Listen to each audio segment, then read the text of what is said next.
Bismillah. Sedapnya sambal tahu ni. Hari ni kita nak share. Alamak, lajunya video. Alamak, tak sempat kerja. Alamak. Masuk je semua cili, cabai, lengkuas, halia muda. Mana ada halia, itu lengkuas lah. Alamaknya. Kau masukkan je lah, Nyah.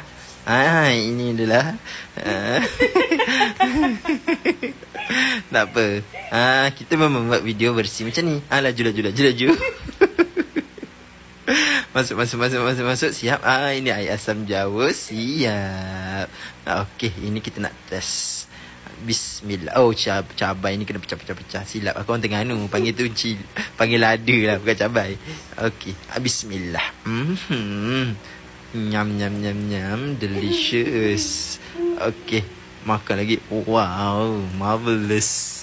Okay, bye.